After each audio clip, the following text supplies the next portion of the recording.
حضرت موسیٰ علیہ السلام کی زندگی کا تیسرا حصہ آپ کی خدمت میں حاضر ہے۔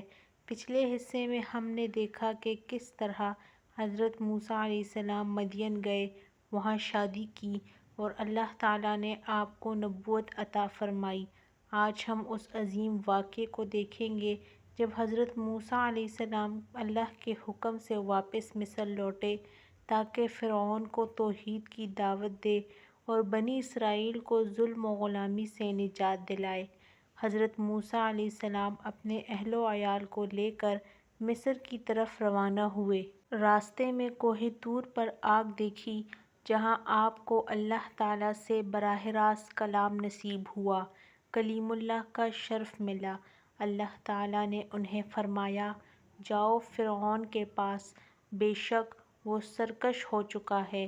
حضرت موسیٰ علیہ السلام نے دعا کی، اے میرے رب، میرا سینہ کھول دے، میرے کام کو آسان بنا، میری زبان کی گرہ کھول دے۔ اللہ تعالیٰ نے ان کے بھائی حضرت ہارون علیہ السلام کو نبی بنایا تاکہ وہ ان کی مددگار بنیں۔ حضرت موسیٰ علیہ السلام اور حضرت ہارون علیہ السلام فرعون کے دربار میں پہنچے اور کہا، ہم رب العالمین کے بھیجے ہوئے ہیں، بنی اسرائیل کو ہمارے ساتھ جانے دو۔ فرعون نے انکار کیا اور ان کا مذاق اڑایا۔ حضرت موسیٰ علیہ السلام نے معجزات دکھائے، اپنی لاٹھی زمین پر ڈالی، وہ ایک خوفناک اژدہا بن گئی۔ اپنا ہاتھ جیب میں ڈالا، وہ چمکتا ہوا روشن ہو گیا۔ فرعون نے کہا، یہ تو جادو ہے، میں بھی جادوگروں کو بلاؤں گا۔ فرعون نے تمام بڑے جادوگروں کو جمع کیا جو مصر کے سب سے ماہر تھے۔ انہوں نے اپنی رسیاں اور لاٹھیاں پھینکیں، وہ سانپوں کی طرح نظر آئیں۔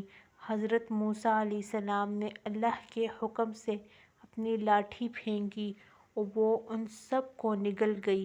جادوگر سجدے میں گر پڑے اور کہا، ہم موسیٰ علیہ السلام اور ہارون علیہ السلام کے رب پر ایمان لے آئے۔ فرعون نے غصے میں کہا، میں تمہارے ہاتھ پاؤں کاٹ دوں گا اور تمہیں سولی پر چڑھا دوں گا، مگر وہ ڈٹے رہے۔ تو جو چاہے کر لے، ہم اپنے رب کی طرف لوٹیں گے۔ فرعون نے بنی اسرائیل پر ظلم بڑھا دیا، ان کے بچوں کو قتل کیا جاتا، عورتوں کو زندہ چھوڑا جاتا، مزدوری سخت کر دی گئی۔ اللہ تعالیٰ نے فرعون اور اس کی قوم پر پے در پے عذاب بھیجے، خون، مینڈک، جوئیں، ٹڈیاں، قحط وغیرہ۔ ہر بار فرعون کہتا، دعا کرو ہم چھوڑ دیں گے، مگر جیسے ہی عذاب ٹلتا وہ مکر جاتا۔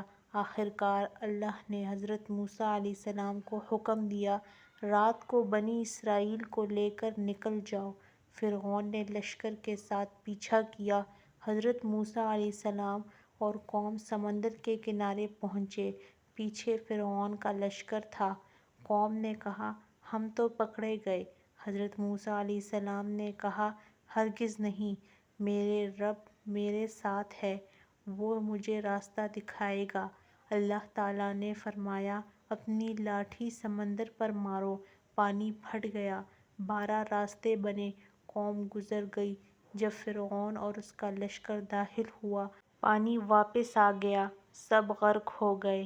جب ڈوبنے لگا تو فرعون نے کہا، میں ایمان لاتا ہوں اس پر جس پر بنی اسرائیل ایمان لائے، مگر اللہ تعالیٰ نے فرمایا، اب ایمان لاتا ہے، حالانکہ پہلے انکار کرتا رہا۔ فرعون کا جسم اللہ نے نشان عبرت کے لیے محفوظ رکھا۔